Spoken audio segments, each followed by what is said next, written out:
Hello, my name is Gates Vrooman. I've been a member at United Church of Chapel Hill for about 15 years and serve on the Board of Justice, Outreach, and Service. I want to invite you to join Nancy and me in sharing God's love with justice-involved men by helping provide a home for them to move into when they are released from prison. This is an opportunity to make our love active and concrete in response to the call of God and human need. The Board of Reentry House Plus has recently purchased a house in Hillsborough. This is good news. More about that later. Needless to say, we need financial support. So, as a member of the board for Reentry House Plus, I want to say a very big thank you to our church council and pastors for making this special Easter appeal. Also, a big thank you to all of you who will respond or have already responded with your financial gifts. I want to tell you the story of two men who have been released from Orange Correctional Center. I'll call them Martin and Brad. I've changed their names to protect their privacy. I visited Martin many times in Yokefellows meetings and took him out on passes, maybe 30 to 40 times over the years. He came to United Church with Nancy and me, and you treated him with kindness and respect. I felt so good about that. He loved our church, so much so that he joined the church even while he was in prison. And he served on the fellowship board and hit it off with everyone. On Shrove Tuesday, you could find Martin flipping pancakes in our church kitchen. He had a winning smile and personality. He was clean cut, dressed well on all our outings, and I never heard him swear. He stayed away from the troublemakers in prison. Martin was a wounded veteran of the Vietnam War, honorably discharged. For several summers, when Nancy and I served as volunteers at the YMCA of the Rockies in Colorado, Martin would write to us during those 12 weeks. He called us his other mom and dad, which we considered an honor.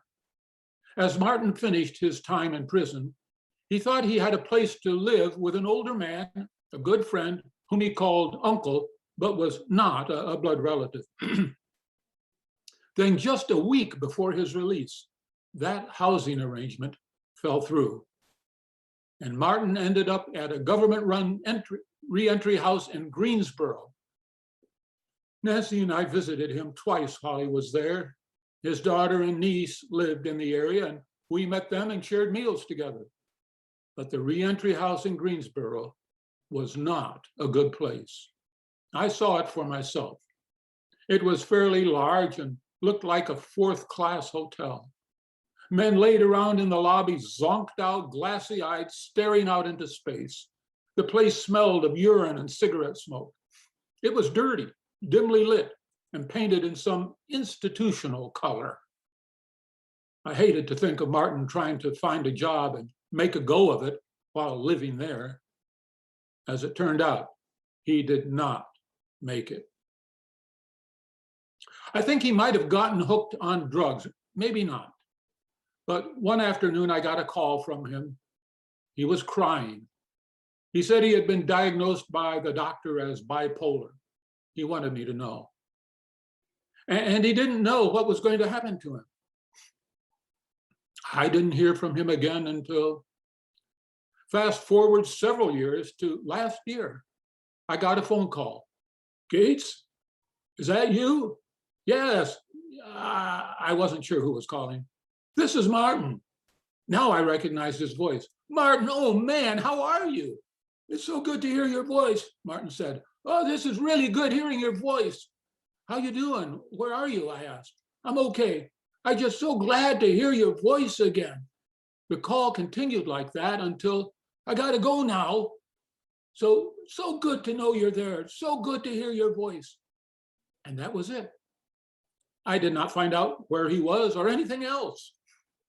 If only Martin had been able to move into a home like the one we are establishing in Hillsborough, based on Christian principles of love and care, staffed by men who have been through the penal system, certified and trained men who know what it is like and have successfully started new lives.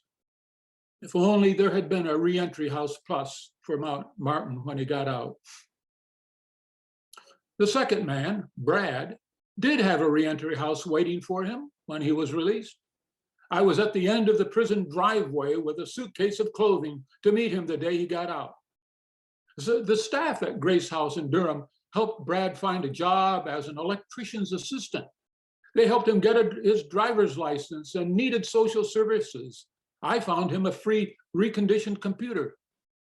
He's done so well that he was able to get a loan and buy a nice looking economy car.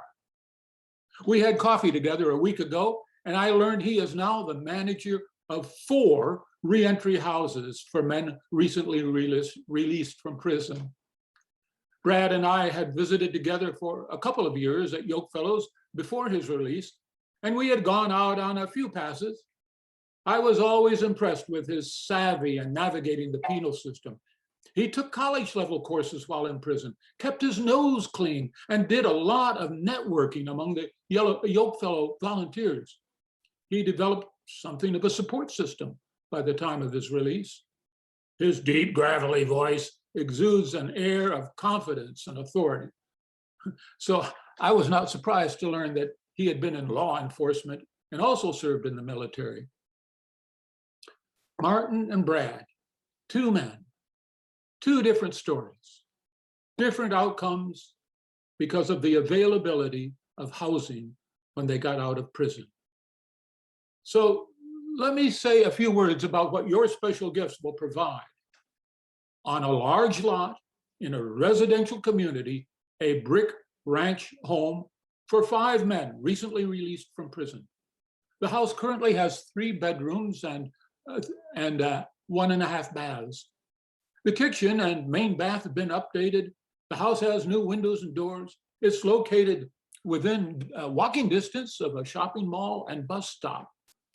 Counsel from 2 trained and certified peer support specialists. A culture based on Christian values of love and responsibility, and a board to oversee the development and maintenance of the program.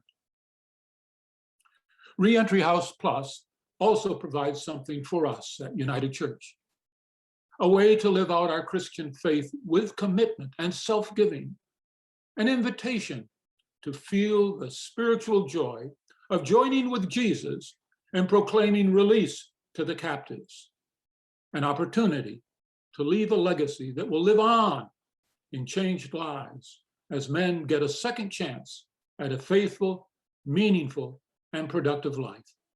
Thank you for giving. May you find it to be a blessing.